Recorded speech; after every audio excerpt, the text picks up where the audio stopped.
าวเช็คคืนนี้พบกับนักแสดงรุ่นใหญ่มากความสามารถจากละครมณีพยาบาทหมูกรอบวันนี้เล่นละคร10 เรื่องเนี่ยถ่าย10 เรื่องตายแม่ง7 เรื่องเป็นคนดีไหมล่ะอ๋อแบบตอนจบไม่ค่อยดีเท่าไหร่ไม่ใช่คือตอนจบไม่เท่าไหร่แต่กูไม่เคยไปถึงตอนจบเลยละคร24 ตอน 17 ตอนกูตายแล้วอ่ะอย่าง2 เรื่องเนี้ยมณีพยาบาทนี่เป็นไงมีพยาบาทนี่นะผมจะถามตอนนี้นะครับรับเชิญมา2 ตอนแล้วก็ไปถ่ายเมืองการอ่ะนั่งรถไปไกลกว่าเวลาที่กูเล่นในละครอีกอ่ะและพบกับศิลปินหนุ่มเสียงดีมีเสน่ห์จากค่าย High Cloud Entertainment Turbo เธอได้เห็นฉันเป็นคนอื่นไกลเชื่อจะว่าฉันพร้อมไม่ว่าเป็นเรื่องใดโทษนะคะที่รักเสียงฟังอยู่ไปก่อนไปมันก็สำคัญมาเธอดูข้อที่2เรื่องที่เธอชอบใครสาแต่สิ่งเป็นครั้งสุดท้ายเรื่องที่เธอต้องชดใช้อยากให้มาตั้งนานแล้วนี่เพลงเขาดังมากนะใช่172 ล้านวิวจำเลยรักทำไมเอาเพลงนี้มาฟีดกับพวกพี่ค่ะในใจผมคือผมอยากเห็นพี่ซันนี่กับพี่ตั้มแรปบ้างครับพี่ใช่อยากเห็นพี่แรปบ้างพี่ตั้มเป็นไงฮะสมใจไหมล่ะพ่อหนุ่มสมใจลิ้นจะพันอยู่แล้วเนี่ยตอนเราฟังแล้วฟังเพลินๆไงแต่พอมันร้องจริงมีง่ายฮะและตอนนี้พร้อมแล้วไปพบกับพิธีกรคู่หูคู่หาสานินิพาพรและตั้มวราวุธกันได้เลยครับ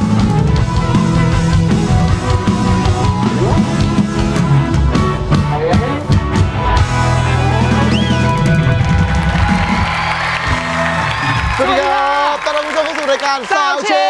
คพักหลังขยันเดินเหมือนกันนะวันนี้ต้องเล่นให้ใหญ่เพราะอะไรโอ้โหนักแสดงรุ่นใหญ่มาโอ้ใหญ่มากคนนี้รุ่นใหญ่ที่เรามีโอกาสดูผลงานการแสดงเขามาตั้งแต่เด็กๆถูกต้องจนทุกวันนี้ก็ยังมีผลงานละครเยอะกับทางช่องวันที่มี2 เรื่องนะเฮ้ยมี2 เรื่องงานเยอะมากนะงานเยอะแล้ววันนี้ให้เกียรติรายการเราด้วยนะครับผมจะเปิดตัวแบบว่าจะเล่นดนตรีออกมาด้วยและนี่คืออาหมูกด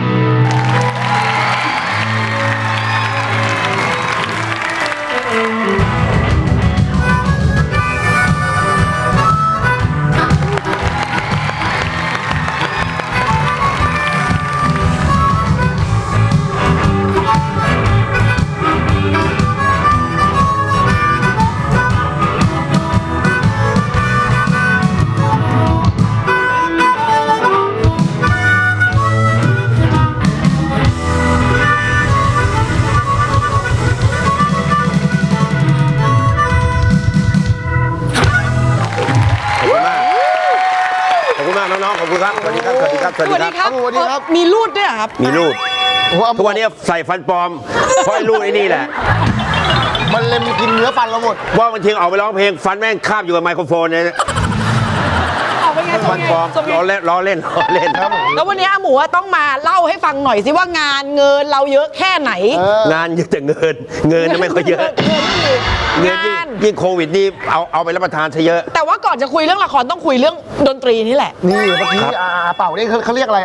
เขาเรียกฮาร์โมนิก้าหมูมีอีกอันเนี่ยมันจะมาโชว์นะขออนุญาตนิดนึง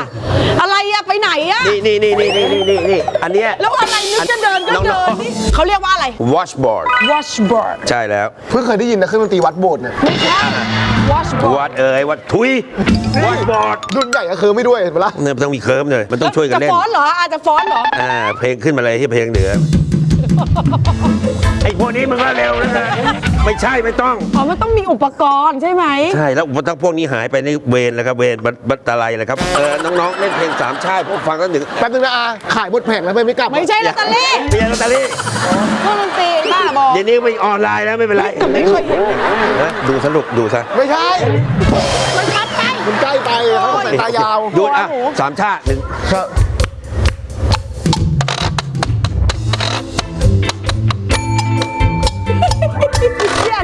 อบอันนี้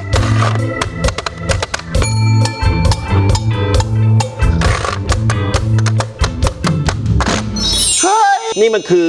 จะบอกว่านั่งนะมันเป็นเครื่องดนตรีสากลไหมแต่อันเนี้ยเอามาจากร้านญี่ปุ่นถ้าใช้มาเซเอาทุกวันนี้ไม่กล้าเข้าร้านแล้วเอามาผสมกันเหรอเอามามิกซ์กันนะแล้วอันนี้ก็คือคาเบลเขาเรียกอะไรนะกระดิ่งวัวใช่ก็มาคืออันนี้จริงๆแล้วมันคือวอชบอร์ดมันคือของพวกผิวดำสมัยเขาเป็นทาสเนี่ยเขาจะอันใหญ่กว่านี้แล้วเขาใช้ซักผ้าแล้วไอ้พวกผิวดำก็มันจะเริ่มเล่นดนตรีพื้นเมืองเล่นดนตรีบลูส์ในไร่ฝ้ายเนี่ยมันก็เรียกออกมา เล่นกับไอ้นี่ ไอ้อย่างนี้สมมุติถ้าเกิดว่าผมไม่ไปหาซื้อไม่ได้เงี้ยเป็นไอ้เคยเห็นขวดยาดมของคุณแม่เนี่ยได้ไหมมัน มันออกเป็นสีเงินอย่างนี้ อย่างเงี้ย แต่นิ้วจะรีบไปเลยนะว่ายาดมมันเล็กไปยาดมบ้าลูกขนาดนี้จะแยงจมูกไงครับ มันไม่ได้มันก็ต้องเนี่ยนี่ก็คือที่ผมเอาไปเล่น แล้วผมจะเล่นทั้งฮาร์โมนิก้าเล่นทั้งไอ้นี่แล้วก็ แปลว่าอาทำวงถูกไหมมีวงเป็นของตัวเอง เอาไม่ใช่วงของผมเองวงของอาจารย์ชมประการจันเรืองซึ่งอาจารย์ทำมรดกใหม่นี่ก็คือทางเลือกใหม่ไม่ใช่อันนี้นะที่เล่นได้อย่างเดียวนะก็เคยร้องกับเพื่อนอยู่พักหนึ่งที่บางลำพูร้องอยู่6 เดือนบอกไอ้โป้งกูจะตายแล้วกูไม่ไหวแล้วเพราะว่าเล่นเสร็จกินเหล้าถึงตี 3 6 โมงต้องไปถ่ายละครชีวิต6 เดือนไม่ไหวแล้วบอกให้ขอลาออกแล้วก็หานักร้องมาแทนดีกว่าเพราะมันไม่ไหวจริงมันทำไม่ได้แต่ตอนนี้ก็เลยเปลี่ยนเป็นว่ามาทำเป็นเปิดหมวกแทนครับแต่ตอนนี้อาหมูไม่เปิดนะเพราะหัวร้านไปครึ่งแล้วที่ใส่หมายถึงว่าไปเรียรายเงินเฮ้ยมึงแม่งแรงดีชอบไว้มุกมาเบาๆแม่งลงแรงดีมากชอบมันถ้าไม่ทันแล้วแต่อาบอกเลยลั่นวาจาไว้ละว่าถ้าเกิดว่าละครถ่ายจบแล้วจะพักงานละครไปเลยไม่บอกอ้าวเนี่ยหนูอ่านเลย2 ปีหลังจากนี้จะพักจริงไหมงานละครไม่ฮะเพราะว่าตราบใดที่เรายังเล่นละครได้อยู่แล้วเรายังคือหมูได้บทจากช่องวันเนี่ยทุกเรื่องที่ได้บทจากช่องวันมันดีทุกเรื่องคือมันไม่ใช่เป็นพ่อแบบนั้นเดี๋ยวสมมติซันนี่กลับมาแล้วเหรอลูกวันนี้เป็นไงบ้างที่ว่ากูไม่เล่นถ้าบทอย่างนั้นมาบอกถ้าถึงเวลานั้นกูคงไม่เล่นแล้วแต่ผมพี่บอยกับพี่ป้อนให้บทผมที่มันดีทุกเรื่องเลยไม่ว่าจะเป็นซิเนหาสารีหรือเรื่องอะไรซิเนหาก็เป็นอังเคอร์เรตายไปแล้วทวิตอันดับ1นะทำไมมึงเพิ่งตายตอนนี้ไม่ได้ว่าชื่นชมเลยคุณจะตายไปตั้งแต่ตอนแรกเพื่อนแม่ก็ชื่นชมจริงแล้วเพื่อนก็ส่งมาแบบทวิตเตอร์บอกทำไมอังเคอร์เรต้องตายด้วยเสียดายเพราะทุกวันนี้เล่นละคร10 เรื่องเนี่ยถ่าย10 เรื่องตายแม่ง7 เรื่องเป็นคดีนะว่าตอนจบไม่ค่อยดีเท่าไหร่ไม่ใช่คือตอนจบไม่เท่าไหร่แต่กูไม่เคยไปถึงตอนจบเลยละคร24 ตอน17 ตอนกูตายแล้วอย่าง2 เรื่องเนี้ยพี่บอยถึงให้เล่นเยอะไงเพราะบางที15 ตอนหายไปแล้วเน้นปริมาณเรื่องเอาใช่รวมๆกันพี่บอยพูดเล่นนะเดี๋ยวเขาไม่เอาเล่นไม่ทันแล้วไม่แต่จริงๆเราจะบอกว่านักแสดงเนี่ยคุณจะได้รับบทยังไงก็แล้วแต่แค่ตอนเดียวฉากเดียวขอมันมีความหมายเราก็เล่นอาจจะเป็นตัวพลิกเรื่องก็ได้ใครจะรู้ถูกไหมใช่แล้ว2 เรื่องนี้มีเรื่องไหนตายเร็วไหมมานีพยาบาทนี่เป็นไงมีพยาบาทนี่นะผมจะถามตอนนี้นะครับไม่รู้เรื่องอะไรเลยนั่นแน่ยังไม่ได้เหรอไม่ใช่บอกไม่ได้ไม่รู้เพราะรับเชิญมา2 ตอนแล้วก็ไปถ่ายเมืองการอ่ะวิทนั่งรถไปไกลกว่าเวลาที่กูเล่นในละครอีกอะไม่ใช่แต่ว่าอาต้องรู้แล้วดิว่าตัวละครอามันจบยังไงถูกปะบอกไม่ได้ว่าดูบอกขนาดจะบอกว่าไอ้ที่เราไปสู้กับผีหรือไม่รู้ไอ้ผีตัวนั้นชื่ออะไรเลยแต่รู้ว่าน้องเบนเขาเล่นเราเป็นแฟนน้องเบนไงเอาเบนเปิดตัวแล้วเป็นแฟนกับอาเองเหรอไม่ใช่แฟนละครชอบเบนอยู่แล้วน้องเบนเขามีแฟนแล้วครับอย่าไปทำกันผมไม่อยากเป็นพี่เบิร์ดไม่อยากเป็นมือที่3เป็นยังไงแต่เขาจะใช้มาเซคือจริงๆแล้วเนี่ยให้กูเหนื่อยวะเอาไปใกล้ๆนี่เหนื่อยเอามาไว้ตั้งอย่าตีแล้วกันโถอีทางนู้นหนักจะรีบเรื่องมณีพยาบาลเนี่ยเล่ามากไม่ได้เพราะว่าเนื้อเรื่องมันเข้มข้นแต่อีกเรื่องหนึ่งด้วยพระนคร2410อันนี้ยิ่งเล่าไม่ได้แล้วเพราะอันเนี้ยผมจะบอกเลยนะเพราะตัวผมที่เป็นตัวที่แบบว่าเอาพูดง่ายว่าเกี่ยวพันกับความเป็นความตายของนางเอกแล้วซึ่งถ้าบอกไปแล้วก็คือจบเลยมันก็ไม่ต้องดูแล้วเรื่องนี้เพราะฉะนั้นก็ติดตามดูได้ละครกี่เรื่องของอาหมูเอาจริงไม่เคยหายหน้าไปจากช่องวันอยู่แล้วแต่สิ่งหนึ่งที่อาหมูรักมากคือดนตรียังฟังเพลงอยู่แน่นอนทุกวันนี้แต่ว่าหมูขอแบบเพลย์ลิสต์ที่ยังชอบฟังจนถึงทุกวันนี้หรือเอาเป็นแบบเพลงยุคก็ได้ยุคใหม่ก็ได้ไม่ผมพูดไปแล้วมันจะมีเกี่ยวกับลิขสิทธิ์หรือไม่เกี่ยวครับรายการเราซื้อเพลงรอบโลกเลยครับทั่วโลกชอบเพลงอะไรบ้างถ้าชอบตอนนี้เลยก็คือทำไมต้องเธอก็มันไม่อยากรู้ก็มันไม่อยากรักไม่มีเวลาที่จะคิดที่จะสนใจแต่พอได้เจอเธอก็ดูชีวิตมันผิดเพี้ยนไปฉันกลายเป็นคนอ่อนแอไม่ชอบเลยเมื่อไรที่อยู่ใกล้เธอฉันรู้สึกเราก็เคลิ้มไปไม่เป็นตัวเองไม่เหมือนเคยแต่พอเธอห่างหายไปคิดจะ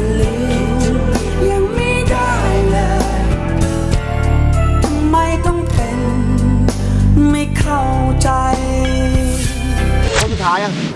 พี่เสกก็ได้ ฝนตกที่หน้าต่าง จักรยานสีแดง เพลงนั้นอะไรวะ แค่เพียงรู้ว่าเธอ ต้องการจากไป เพลงชื่อเพลงนะ ไม่ต้องห่วงฉัน ไม่ต้องห่วงฉัน เธอบอกว่าฉันไม่ดี มาบอกตอนนี้ มันสายไปก็ตอนที่ฉันรักเธอแค่ครึ่งใจถ้าเธอจะไปก็ไม่ต้องถามเธอบอกว่าฉันไม่ดี มาบอกตอนนี้ มันสายไปก็ตอนที่ฉันรักเธอแค่ครึ่งใจ หากเธอมีใครก็ทิ้งฉันไปได้เลยไม่ต้องห่วงฉันเลย ก็ต้องบอกว่าไม่แปลกใจจริงๆอะว่าทำไมอาหมูยังถึงแบบว่าอ่ะแน่นอนเป็นที่รักของช่องวัน ใช่ ช่องวันยังแบบว่าอะไรก็อาหมูมาเล่นละครให้หน่อย แล้วทำไมอาหมูถึงยังมีงานก็เพราะว่าวิธี ความตั้งใจ วิธีของอาหมูในการทำงานและเด็กรุ่นหลังก็มองเห็นด้วยแหละว่าอันนี้แบบเนี้ยเพราะบางทีเราก็แบบว่าอาจจะแค่ซ้อมแค่ซ้อม ใช่ไอ้คำว่าแค่ซ้อมจริง ๆ มันไม่ใช่แค่ซ้อม มันทำให้จังหวะเขาดูหลาย ๆ อย่าง แล้วบางทีคุ้มกับเขาเหมือนคอนดักเตอร์บางทีเขาไม่ได้ดูจุดเล็กแล้วพอจุดมันไม่ได้ตรงนี้มันก็เสียเวลาต้องกลับมาถ่ายมันต้องกลับมาเริ่มใหม่แทนที่จะเปลี่ยนขนาดภาพไปได้เลย ก็ต้องกลับมาทำจุดตรงนี้ใหม่ นี่แหละว่าเพราะอะไรคุณ ใช่ ถึงได้ดูผลงานอาหมูแบบดีๆ และได้ดูผลงานอาหมูแบบเยอะๆและเวลาดูอาหมูเล่นแล้วทำไมเราถึงรู้สึกอินรู้สึกเข้าถึงอารมณ์ แค่นี้ก่อน เพราะว่าอาหมู ว่าทีมนี้ เพราะว่าอาหมูเต็มที่จริง ใช่ ๆครับ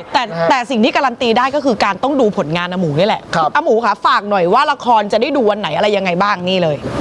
ผลงานของหมูจะได้ทวนนะวันจันทร์ถึงวันพฤหัสนะครับ เรื่อง ไม่ว่านะครับจอครับ จันทร์อังคาร ธนาคารนะครับ20:30 นะครับแล้วพระนครครับพุธพฤหัสนะครับ20:30คือหมายความว่าในอาทิตย์หนึ่งเจอผมแน่นอน ทุกวัน จันทร์อังคารมณีพยาบาทนะ แล้วก็ 2 ทุ่มค ปิด รึ่ง เบรกนะครับช่วงหน้า ยังไม่เดี๋ยวหนูที่หนูทำเอง ทวนคุณผู้ชมอีกที ว่าเรื่องอะไรว่าเรื่องปิดเบรกก็ขึ้นมาสีเหลืองเลย มณีพยาบาทเนี่ยจันทร์อังคาร2 ทุ่มครึ่ง ใช่ นะครับ ครับ พระนคร 2410นะพุธพฤหัสบดี เวลาเดียวกัน 2 ทุ่มครึ่ง 2 ทุ่ม เวลาเดียวกัน ครับผม เจอกับอาหมูได้ทุกวันจันทร์วันที่ ต่อไปเดี๋ยวจะมีนี่อีกแล้วนะ อะไร ไลลาธิดายักษ์ภาค 2 เอาอีกแล้วเหรอ เอาไว้มาใหม่อาหมูเราไม่พูด เรามีเรื่องให้คุยอีกเยอะ โอเค เดี๋ยวเรามาอีก โอเคขอบคุณมาก ครับวันนี้ขอบคุณอาหมูมากเหมือนกันนะ ขอบคุณน้องๆ ขอบคุณค่ะ ขอบคุณครับขอบคุณครับ ข ข อ อ บบ คุ คุณ ณ ค่ะ มากครับผมขอบคุณนักดนตรีนะครับขอบคุณมาก ช่วงหน้าคุณผู้ชมค่ะมีศิลปินรุ่นใหม่ไฟแรงค่ะที่ต้องบอกว่าเรารอเขามานานมากแล้วคนนี้ความสามารถเยอะมากค่ะเทอร์โบค่ะ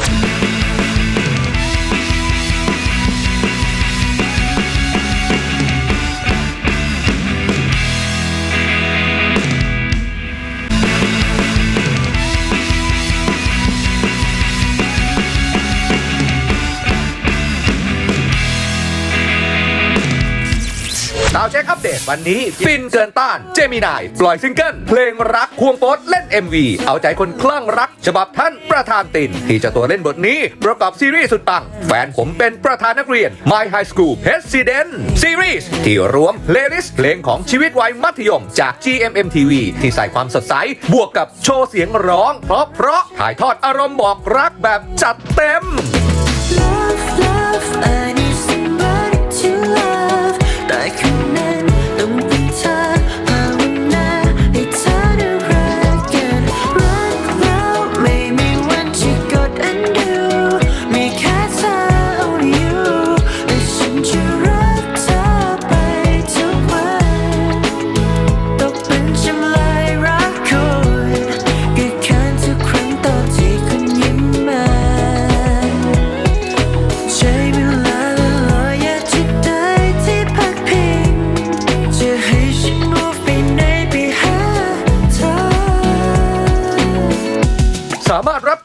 MV เพลงรักได้แล้ววันนี้ที่ช่อง YouTube GMM TV Record นะครับส่วนตอนนี้ศิลปินหนุ่มเสียงดีมีเสน่ห์เทอร์โบมารอเราอยู่แล้วไปรับชมโชว์ฟีเจอริ่งสุดพิเศษเพลงดัง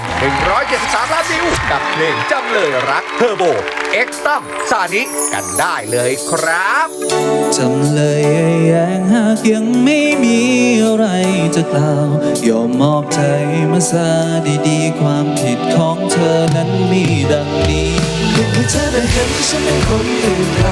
เชื่อเธอว่าฉันพร้อมไม่ว่าเป็นเรื่องใดเธอในค่าที่รักเธอยังฟังอยู่ไหมขอต่อไปมันก็สำคัญมาเธออยู่ข้อที่สองเรื่องที่เธอชอบใครศาลตัดสินเป็นครั้งสุดท้ายเรื่องที่เธอต้องชดใช้นับจากนี้ตลอดชีวิตต้องอยู่กับฉันคดีนี้ฉันปลุกฉันกันสะเทือนขวัญประชาชีเหตุจากคืนนั้นเธอมาชนแก้วแล้วเธอก็หายในราตรีเธอโปรยเสน่ห์แล้วทิ้งฉันไปไม่ปราณีสรุปเธอไปกับใครอย่าให้การเลี่ยงบาลีน้ำตาไหลเป็นวารีและตัวเธอก็ลายทักว่าฉันเริ่มอินเธอกลับบอกว่าอย่าไปคิดมากมายนะเพราะฉันจะคลายรักกับส่งคำหวานมาทายทักมาบอกว่าเหงามาบอกว่าเพ้อบอกว่าอยากเจอจะตายชักแม่จำเลยรักหัวใจคนไม่ใช่ผนังนะไอ้คำว่ารักก็ไม่ใช่ทองต้องซ่อนตรงหลังครับ That's right ไปมาให้ความหวังนี่มันอีหยังว่าคดีร้ายแรงศาลต้องตัดสินจำเลยเป็นผู้ต้องขังรักจำเลยแย้งหากยังไม่มีอะไรจะกล่าวยอมมอบใจมาซะดีๆความผิดของเธอนั้นมีดังนี้เมื่อเธอได้เห็นฉันเป็นคนอื่นใครเชื่อเธอว่าฉันพร้อมไม่ว่าเป็นเรื่องใดโทษนะคะที่รักเธอฟังอยู่ไปก่อนไปมันก็สำคัญมาเธออยู่ข้อที่สองเรื่องที่เธอชอบใครศาลตัดสินเป็นครั้งสุดท้ายเรื่องที่เธอต้องชดใช้นับจากนี้ตลอดชีวิตต้องอยู่กับฉันแม้มันอาจจะดูใจร้ายแต่ให้คำสาบานเลยต่อให้ตัวต้องตายเจตนาไม่เคยต้องการจะทำร้ายเธอจะไม่เจ้าชู้ประตูดินให้เหมือนกับคำพันเผยทักเพราะว่าใจมันห่วงเกินไปเกินจะให้ใครชมเชยรักจะรักให้มากที่สุดที่เหมือนกับใจไม่เคยรักสุดท้ายฉันรู้ตัวดีว่าสารนี่แหละจำเลยรักคือเธอได้เห็นฉันเป็นคนอื่นไรเชื่อเธอว่าฉันพร้อมไม่ว่าเป็นเรื่องใดเธอนะคะที่รักเธอยังฟังอยู่ไหมก่อนต่อไปมันก็สำคัญมาเธออยู่ข้อที่สองเรื่องที่เธอชอบใครศาลตัดสินเป็นครั้งสุดท้ายเรื่องที่เธอต้องชดใช้นับจากนี้ตลอดชีวิตต้องอยู่กับฉันตลอดไปจำเลยแย้งหากยังไม่มีอะไรจะกล่าวยอมมอบใจมาซะดีๆต้องเป็นจำเลยของฉันคนนี้ตลอดไป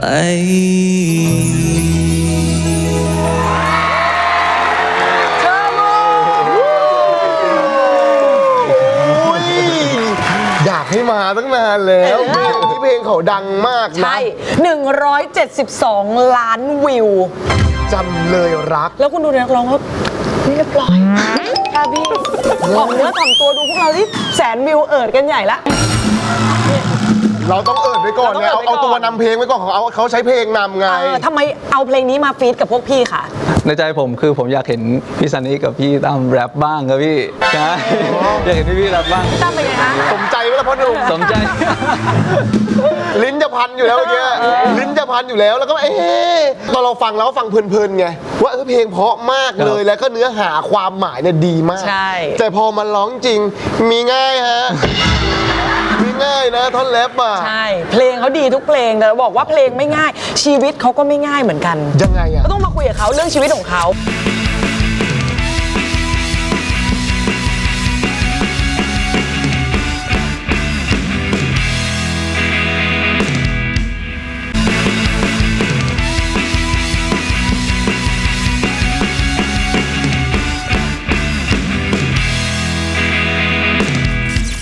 เพลงเขาดีทุกเพลงแต่เราบอกว่าเพลงไม่ง่าย ชีวิตเขาก็ไม่ง่ายเหมือนกัน ยังไงอ่ะ ก็ต้องมา คุยกับเขาเรื่องชีวิตของเขาเพราะว่า ค จ รับ ริงๆแล้วก่อนหน้าจะมาเป็นศิลปินเนี่ยทำอะไรมาก่อนบ้างเทอร์โบ ก่อนหน้ามาเป็นศิลปินจริง ๆ ผมก็มีทำงานตามห้างครับผมทำงานห้างเป็นพนักงานแบบขายตามห้าง แล้วเป็นมายังไงมันถึงแบบว่ามาเป็นนักร้องอะไรเงี้ย แรกๆก็ทำเพลง cover ครับพอช่วงหลังๆผมจะเริ่มเขียนเนื้อลงไปในเพลง cover แล้วเหมือนแบบบางท่อนนี่ถ้าร้องเป็นอย่างนี้ก็ดีนะถ้าแรปเป็นอย่างนี้ก็ดีนะก็เลยเริ่มแต่งเนื้อใส่ลงไป ใส่ดีไซน์ใส่อะไรเข้าไป ใช่ครับใส่ความเป็นตัวเองลงไปในเพลงครับผม แล้วคือทำ cover จนมันดังเหรอทำไมถึงได้มาอยู่ในค่ายยังไงอะคะ เริ่มจากเพลง cover เหมือนกันครับคือพี่ก๊อฟเอฟิโลนี่เขาไปเจอเพลง cover เพลงหนึ่งเหมือนเขาแบบว่านัดมาคุยนัดมากินข้าวก่อนใช่มาคุยกันก่อนอย่างเงี้ยครับผม แต่เขาบอกคุณเป็นคนแบบตั้งใจมากเวลาจะทำผลงานหนึ่งออกมามันจะต้องเป๊ะมากจริงไหม จริงๆ เรื่องนี้เป็นเรื่องที่ยากสำหรับผมมากเลย เหมือนแบบแรกๆอ่ะผมจะทำเพลงแบบตามสัญชาตญาณใช่ไหมเราแบบเขียนเพลงแบบที่เราอยากเขียน พอเราแบบเริ่มรู้มากเหมือนเราเริ่มเก่งขึ้นอ่ะผมจะเริ่มทำงานช้าลง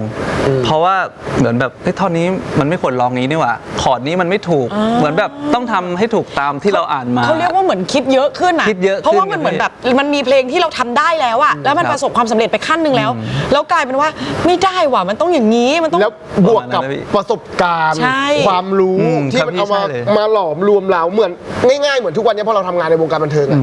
เราจะดูหนังไม่เหมือนตอนเด็กๆแล้ว ใช่ เราจะตอนเด็กๆเราจะใช้อารมณ์ใส่ฟีลลิ่งไปกับมัน แต่ทุกวันนี้มันจะแบบมุมกล้อง ใช่ครับพี่ใช่ฮะใช่อย่างนั้นเลยอย่างนั้นเลย ลองช็อต ใช่คิดหมด บางท่อนคุณเขาบอกคุณแก้เป็นพันๆรอบเลยจริงไหม จริงครับพี่จริงฮะบางทีแค่คำว่าคุณกับเธออย่างเงี้ยจะใช้คำไหนดีสลับไปสลับมาเป็นอาทิตย์อย่างเงี้ยใช่ไม่รู้ว่าจะใช้คำไหนดี เข้าใจเลยเป็นแบบ perfect คือหมายถึงว่า ประมาณนั้นครับพี่ ทำจนแบบดีที่สุดอะถ้าไม่ดีที่สุดไม่ปล่อยเออ อย่างเพลงใหม่ของเราล่ะ เพลงนี้แก้เยอะไหม เพลงนี้แก้ไม่เยอะเท่าไหร่ครับพี่ ครับ ใช่อาจจะเป็นเพราะว่าเหมือนในด้านเนื้อเพลงผมจะเขียนครึ่งหนึ่งส่วนอีกครึ่งหนึ่งจะเป็นของทางพี่สีดาเป็นของทีมพี่นีโน่อะครับผมใช่แล้วก็มีพี่พิมพ์ริพายเขา มา ช่วยเขียนด้วยครับผม อ๋อร่วมกันเขียนเพลง เพลงนี้ชื่อว่าเพลงอะไรครับเพลงใหม่ เขาไม่ชอบเธอหรอกครับผมเพลงใหม่ เขาไม่ชอบเธอหรอก มันจะประมาณว่าเหมือนเวลาเราชอบใครสักคนหนึ่งอาจจะเป็นใครก็ได้เป็นเพื่อนก็ได้เป็นแฟนก็ได้ แล้วเราไม่อยากจะให้เขาไปรักคนอื่นอะเราไม่อยากเสียพื้นที่ตรงนี้ไปเลย เราไม่อยากให้เขาจากไป กันซีนเหรอ กันซีน อะไรประมาณนั้น เขาไม่ชอบมึงหรอก ครับ อุ้ย อาจจะไม่ใช่แบบห่วงแฟนก็ได้แต่ว่าอาจจะเป็นแบบ เพื่อน แม่เป็นเพื่อนเป็น บาง แม่ ทีเป็นเพื่อนสนิทอะ ขลูก ที่เรายังไม่ได้ อะร ทันบอกเขาอะว่า เราชอบเขาแต่ว่าเอ้ยเหมือนเขาจะไปชอบคนอื่นแล้ว อะไรประมาณนั้น เก็ต้องบอกเขาว่าเฮ้ยกูว่าเขาไม่ชอบมึงหรอก ใช่ทุกทางทุกทาง กันไว้ก่อน กันไว้ก่อน นี่จะหมดนี่นึกไปถึงพี่ ใช่ ตอนเด็กเราชอบห่วงพี่สาว ครับพี่ แล้ว ใช่ พี่ ใช่ สาวจะชอบมึงนี่อะไรอย่างเงี้ยเราก็จะแบบอุ้ยเขาไม่ชอบหรอกแต่จริงๆอะลึกๆเนี่ย รู้ ห่วง ห่วงใช่ครับ มันมีฟิลนี้อยู่จริงๆนะแล้วก็ยังไม่เคยมีเพลงแบบแนวนี้อะ กันเขาเรียกว่าแนวกั๊ก แนวกั๊ก แนวกั๊ก ห่วงก้าง ห่วงก้าง จุดเริ่มต้นมาจากไหนอะทำไมถึงคิดว่าอยากจะแต่งมุมนี้อะ ใน MV เนี่ยจะเป็นแบบเหมือนเพื่อนที่แอบชอบเพื่อนอะไรเงี้ยแต่ว่าตอนที่ผมเขียนผมกะแค่ว่าเหมือนผมเจาะไปที่ความสัมพันธ์เฉยๆแบบว่าอาจจะเป็นอะไรก็ได้เป็นแม่ห่วงลูกชายก็ได้ หรือใครห่วงใครก็ได้ ไม่จะเป็นต้องเป็น แฟน แบบ อย่างเดียว คู่รักเป็นแฟนอะไรอย่างเงี้ยแต่ว่าในทาง MV ก็ทางผู้กำกับเขาตีความออกมาเป็นแบบนั้นซึ่งผมก็โอเคครับพี่ใช่แล้วแต่ประสบการณ์ของแต่ละคน ครับแต่ว่าอย่างที่บอกไปได้ร่วมงานกับ พิมพ์ริพาย พี่พิมพ์ริพายด้วย ใช่ครับ เป็นยังไงบ้างอะร่วมงานเขาอันนี้อยากรู้จริงเขา หนู ดุ พูด ไหม ทันหนูพูดทัน เขา พี่พิมพ์ไหม ดุเขาด่าเขาแรงไหมอะ ตอนเจอเขาครั้งแรกเนี่ยผมกังวลมากเพราะว่าคือเคยดูแต่เขาในไลฟ์ว่าแบบจะโดนด่าไหมหรืออะไรไหมอะไรเงี้ยแต่ว่าก็ตัวจริงเขาน่ารักมากเขาไม่เคยพูดคำหยาบกับผมเลยอะใช่ซึ่งทุกวันนี้ผมก็เสียดายนะเขาจะเหมือนแบบ เขาอยากให้เขาพูดคำหยาบกับเรา อารมณ์เหมือนนักคอมไง พี่ด่าผมหน่อย อะไรประมาณนั้นนะ ชีวิตมัน complete ใช่ หรอแล้วเราเคยบอกเขาตรงๆเลยว่าพี่ครั้งหนึ่งด่าผมแล้วทีนึง ยังเลยครับพี่เดี๋ยวต้องหาแบบทำอะไรให้เขาด่าแบบเรียวๆเลยไม่ได้ด่าแบบจริงจัง ถ่ายคลิปด้วยหน่อยนะแล้วลงไอจีหน่อย ได้ ว่าอย่าเปิดมาเลยวันนี้ครับ ผมมาแล้วผมจะมาทำงานกับพี่พิมพ์ริพายผมให้เขาด่าผมสักหนึ่งคำครับ น่าสนใจ ถ่ายลงหอยน่าสนใจเป็นคอนเทนต์ไปเลยเขาก็ถือว่าได้ทำงานร่วม ร่วมกัน ครับผม เนาะพี่พิมพ์ริพายเขาเอาจริงๆเขามาในพาร์ทไหนบ้างนะฮะ พี่พิมพ์ริพายนี่จะเป็นส่วนแรปใช่มีแรปแล้วก็มีร้องด้วยบางท่อนอะไรเงี้ยแต่ว่าส่วนใหญ่จะแรปแบบเดือดๆเลยครับ ก็คือ ผม ทั้งมาช่วยแต่งด้วยแล้วก็มาแรปให้ด้วย ใช่ครับใช่ เขาต้องแรปเดือดแน่เลยพี่นิดรู้สึกได้ปะ ใช่ เพราะเวลาเขาคุยกับลูกค้าเขาไฟแลบเลยนะ สุดคือลูกค้าจะเถียงยังหายใจไม่ทันเลย อันนี้จริงเพลงนี้เราไปดู MV ไปฟังกันได้ที่ไหนบ้างฮะ เพลงนี้นะครับก็สามารถฟังได้ทุกแพลตฟอร์มเลยครับ Music Streaming ทุกที่เลย แล้วก็รับชมมิวสิกวิดีโอกันได้บน YouTube นะครับผมช่อง High Cloud Entertainment นะครับผม ฝากติดตามด้วยนะเพลงเขาเพราะทุกเพลงแล้วต้องบอกว่าเพลงเขามีแง่มุมดีๆให้เราได้ติดตามทุกเพลงจริง ค่ะ ๆวันนี้ขอบคุณเทอร์โบมากๆครับขอบคุณครับ ขอบคุณ ขอบคุณครับ ขอบคุณครับพี่ ขอบคุณครับ ให้น้องเตรียมตัวก่อนเลยค่ะด้านนู้นเลย เชิญเลย ร้องสดๆให้เราฟังเนาะ เลยฮะ คุณผู้ชมค่ะต้องบอกเลยค่ะว่าวันนี้นะคะเราได้ต้อนรับเนาะศิลปินที่มีความสามารถนะคะต้องบอกว่ากว่าชีวิตเขาจะมาถึงขั้นนี้ไม่ง่ายจริงๆค่ะแล้ววันนี้เขามีเพลงดังหลากหลายเพลงมากและนี่คือเพลงใหม่ของเขาค่ะต้องบอกว่าความรู้สึกแบบนี้เนาะความรู้สึกไอ้แบบกักๆแบบหวงๆเนี่ยเฮ้ยบางทีเรามีนะแต่มันยังไม่ค่อยมีเพลงแบบนี้ค่ะแล้วนี่คือเพลงที่แบบสำหรับคนที่ชอบกักโดยเฉพาะเลยค่ะเขาไม่ชอบเธอหรอกจากเทอร์โบค่ะ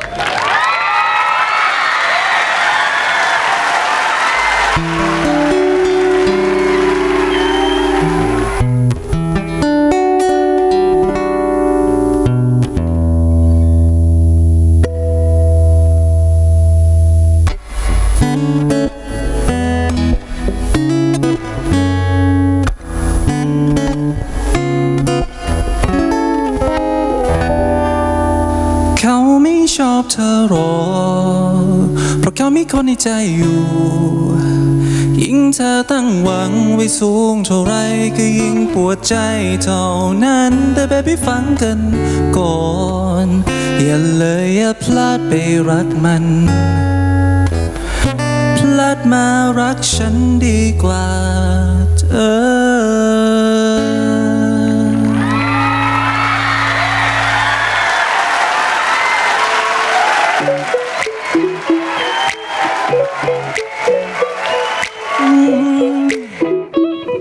โอ้โห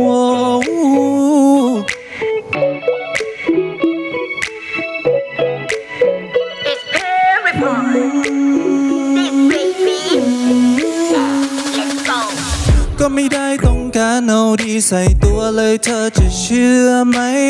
ฉันยังไม่ได้ว่าเขาเลยสักคำ แค่ต้องพูดความจริงที่ใครต่อใครเขาเคยบอกเอาไว้ พวกคนน่ารักนั้นเป็นอย่างไร พวกคนน่ารักมักใจร้าย มองตาก็รู้คบไม่ได้ เชื่อเขาร้ายที่สุดอันตรายที่สุดอย่าไปไว้ใจพูดจาว่าล้อไม่หวั่นไหวยิ่งมองยิ่งชัดยิ่งมั่นใจ เชื่อเขาร้ายที่สุดอันตรายนะคนแบบนี้ เขาไม่ชอบเธอหรอกเพราะเขามีคนในใจอยู่ยิ่งเธอตั้งหวังไว้สูงเท่าไรก็ยิ่งปวดใจเท่านั้นแต่ baby ฟังกันก่อนอย่าเลยอย่าพลาดไปรักมันพลาดมารักฉันดีกว่าเธอฉันไม่ได้แบดขนาดนั้นเอาที่มาดูไม่ได้ภายนอกก็ดูดีข้างในที่ดูไม่ได้ดีต่อตาแต่ไม่ดีต่อใจเชื่อกันหน่อยสิอยู่กับพี่ปลอดภัย ดังโจรวิ่งราวที่วิ่งแล้วมันพลาดซอยเธอทิ้งริบอายชิ้นหนาแล้วหันไปหาอีลาบก้อยเห็นเขาเธอส่งตาหวานเห็นฉันตะไคร่เหมือนซากอ้อยแต่เขาไม่ชอบเธอหรอกระวังประเดี๋ยวจะพลาดง่อยอวยพรให้เธอสมหวังกับรักปลอมๆที่ขายกันเห็นสับปะเลอตกใจเหมือนอีนั่นตายแล้วหลายวันไปศัลยกรรมบ้างแม้เดี๋ยวให้มึงเลยหลายๆพันเธอชอบมันลงได้ไงอันนี้ก็เลยสงสัยจังเขาดูดีกันไปเธอไม่ต้องไปแงนมองเธอมาคบกับฉันจะเอาแหวนเพชรหรือแหวนทองที่พูดมาก่อนฉันไม่ได้ร้ายระวังตัวไว้ชนะเสียน้ำตา เขาไม่ชอบเธอหรอกเพราะเขามีคนในใจอยู่ยิ่งเธอตั้งหวังไว้สูงเท่าไรก็ยิ่งปวดใจเท่านั้นแต่ baby ฟังกันก่อนอย่าเลยอย่าพลาดไปรักมันพลาดมารักฉันดีกว่าเธอว้าวฉันไม่ได้แบดขนาดนั้นเอาดีมาดูไม่ได้ภายนอกก็ดูดีข้างในได้ดูไม่ได้ดีต่อตาแต่ไม่ดีต่อใจเชื่อกันหน่อยสิอยู่กับพี่ปลอดภัย ให้ยอมมาคุยดีๆอย่าให้เล่นของหรือน้ำมันพลายเป็นเหมือนกับอุปกรณ์ความรักของเราไม่มีวันตายเราไม่ชุนละมุนเหมือนกล่องสุ่มพิมพ์รีพายจะโง่หรือว่าคนดีประเดี๋ยวแม่ตีให้ดักลอยเติมกำลังใจวันละกักวันละแบนถ้ายังไม่เห็น เขาเป็นคนที่ไปแทน ถ้ายังโง่นักชาตินี้ไม่ต้องมีแฟน เขาไม่ชอบเธอหรอกเพราะเขามีคนในใจอยู่ ยิ่งเธอตั้งหวังไว้สูงเท่าไรก็ยิ่งปวดใจเท่านั้นแต่ไม่ไปฟังกันก่อนอย่าเลยอย่าพลาดไปรักมันนะพลาดมารักฉันดีกว่าเธอ ฉันไม่ได้แบดขนาดนั้นเราที่มาดูไม่ได้ภายนอกก็ดูดีคือไม่ได้ดูไม่ได้ดีต่อตาแต่ไม่ดีต่อใจเชื่อกันหน่อยสิอยู่กับดีปลอดภัยไม่ได้แบดขนาดนั้นเราที่มาดูไม่ได้ภายนอกก็ดูดีคือไม่ได้ดูไม่ได้ไว้พลาดมารักฉันดีกว่าเธอ